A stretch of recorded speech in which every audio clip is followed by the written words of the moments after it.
ownership. Yes, it's a win. As you said, it's a win-win situation. It's something that you both have to agree, and you promote them, and they promote you because they know that you're using their software legitimately. So, what other projects does Tuldok Animation have, and in conjunction with the Animation Council of the Philippines? Actually, we enter our films in the Animation Film Festival of the Animation Council of the Philippines, which we are a member of. We've been entering our films since the first Animation back in 2007. So it's going to be fourth or fifth year this year already for Animation. So it's a sign of growth for us. Hopefully it becomes an international festival, so we'll get entries from abroad. But I don't know yet the decision if we're gonna go international. But locally, there's a lot of interest in it, and there were a lot of entries from the provinces, most especially, and in schools. They have entries. You mean there are like school-produced animated films joining the Animation Film Festival. It's a sort of film festival. It is a film festival. It's an animation festival for the Filipinos. So it has become a forum for people to showcase their works. So, and there's also a conference covering sensitive topics such as copyright. During my meeting earlier with Michael Lim, we were discussing ownership, because you said your studio is a self-producing studio. You produce your own content, meaning you do not answer, you're not accountable to like a foreign entity, or someone just contracted you to do that job. So unlike those who are in the creative process outsourcing, who are employed through that process, they have to discuss ownership. They have to honor confidentiality. For example, when you ask me to do a cartoon, the rights will have to accrue to that investor instead of me. You know, there are sensitivities like that. In your in your experience with Tuldok Animation, do you have limitations such as that? Have you encountered difficulties in determining ownership? Who owns the music? Is it separate from the drawing to the rendering and everything? Actually, when we get the people sign their contract, so now it's now part of the organization. The organization itself owns the copyrights, everything that we produce. So Tuldok Animation Studios owns the copyright. Yes. Okay. So the individual artists agree that that's the contract, that's the agreement, diba? Yes. They cannot later on come back to you and say, hey, that's my drawing, and why are you promoting it in the Animation, for example, film festival and all. But there are other forms of limiting ownership over a particular work, and that's where Creative Commons comes in. So can you tell us more about Creative Commons? No, actually I'm not really that familiar with the Creative Commons. Have you used it before? I mean, what I read is it's an organization somewhere in Europe, which you have to deposit or file your works. I think yes. Place it there. There you go. Okay. Yes, this is a Pasintabi from Lines to Life. This is a copy of. This is produced by Tuldok Animation Studios Incorporated. Are we plugging in right Yes, let's plug it. When are you going to launch this, or has this already been launched? This project has been launched back in December 1, 2010 at SM Mega Mall. So now we're gonna promote it and release it online. So people who are in the provinces will have an access to our website and watch the videos. And we're gonna do some school tours regionally. So we're planning to go to the province starting March. Slated in Aklan. To educate? Or to educate and to teach. sell. Are you going to No, sell? we're not selling. You're not Since selling this is government funded. So to teach people to get into the industry. Yes, we're right to provide alternative education. Yes, we're now enticing people to see this as an alternative career. So the youth should have an idea, especially in the provinces. So they'll have an idea that they can find jobs here. So this project, the 42 animated film, is to inspire. 42 minutes, you mean? Yeah, it's to inspire. So when they're inspired, so now they're gonna ask, how do I animate? How do I do the basic stuff? So yeah, they'll get to create interested more people into the industry. So the 7 animation instructional videos, one of which has the Philippine animation history, so they'll have an idea what the industry is like and about, and the rest are the basic storytelling, post-production, pre-production, etc. They'll have an idea. And also we have an special part here wherein we partnered with the National Endowment for Science and Technology of the UK, Nesta of UK, wherein they provided us a creative enterprise toolkit. It's how to start up your own creative businesses. So at the same time, we also partner with Go Negosyo and Intellectual Property Office of the Philippines to give them an idea on how to copyright, trademark, all those nitty-gritty stuff that people tend to forget when they create their own material. So the supplementary tools also has part of the Animation Council directory.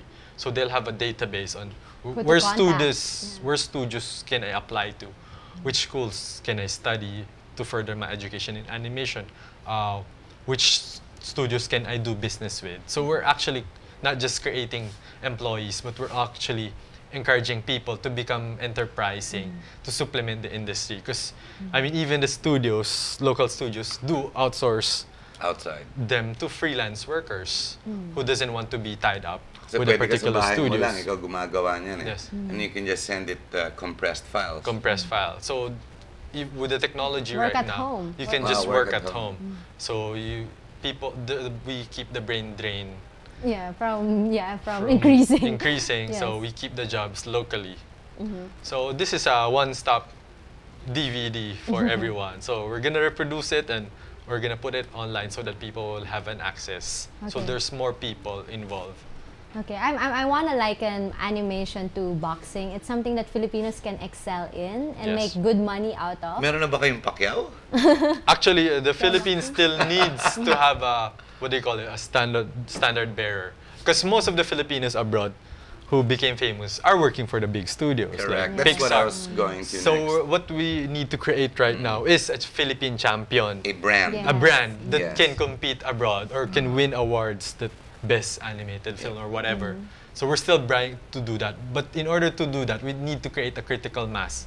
Meaning, a lot of local studios, instead of pursuing outsourcing work, they should also create their own original IPs that can be showcased abroad and compete. Because the Philippine government is becoming aggressive in supporting these industries, especially SciTem, the CICT, which helped funded us. Yes, But that's it's hard to brand though. At this point, di pa sila pwede i-brand. Masyadong individual player pa eh.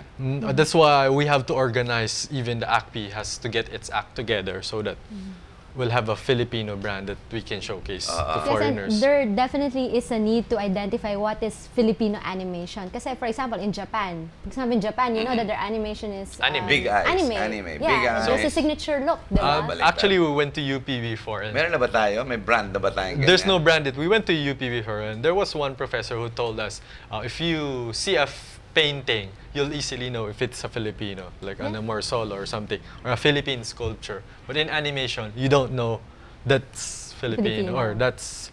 So we haven't branded yet. We haven't gotten the brand, or we haven't find that look yet. The problem is we have no critical mass yet, which we can say that Critical mass as far as viewers? Viewers. Or creators? Created content.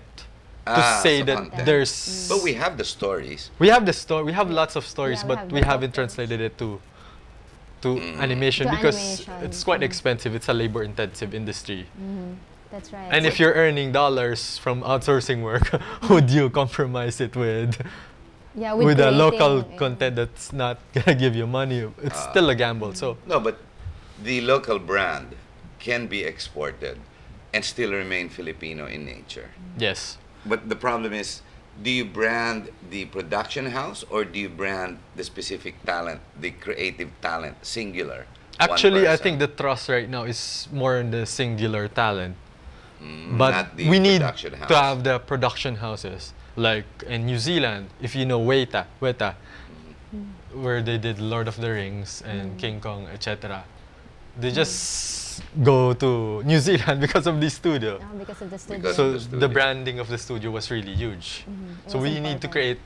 We're not saying that we just create one. We need to have several of them so that they'll come here. In fact, I think the challenge is there is a need for an emerging identity of the Filipino animation. Branding, kulang Yes, sila it's sa also branding. But I think the way Lord of the Rings and Weta and Pixar developed is they launched a film that became a hit, and then that's when you start getting interested in the people behind, the production house and then the artists behind the film. So it's a challenge, and I think your studio, one of the many studios located here, are going towards that direction, towards identifying the Filipino animation, the signature animation. But we need more people. We need more studios. We need more We need more producers studios. who are willing to gamble. Mm-hmm. But because it's quite expensive to create full-length animated films, Mm-hmm. the risk is really so high.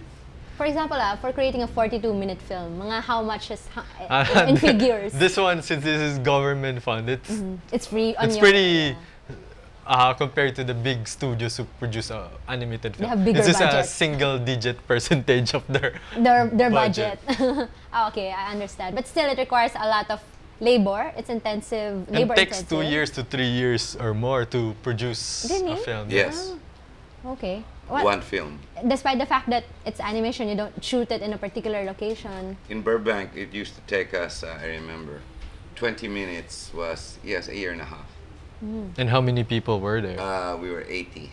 80. There Just were 80. working on that One film. 20 minutes. So you can just imagine, Wow. you can't get other jobs once you're focused. Started on a The money project. was very good, though. Mm-hmm. It's The money quite was- high yeah, back then. I'm trying to remember the amount. That was 1981, if I'm not mistaken. You're talking about 200. I'm trying to remember the. Yeah, the but there's price. no mistake. There's good money in The animation. problem right now is China, Korea, India has lowered their prices. So everybody is moving towards These countries. those countries. In terms I of- mean, it's globalization, so the yes. competition is more on the price. Mm-hmm. But actually, the Philippines, the Acti is branding that we have 30 years of talent Mm-hmm. and we understand Western culture, etc.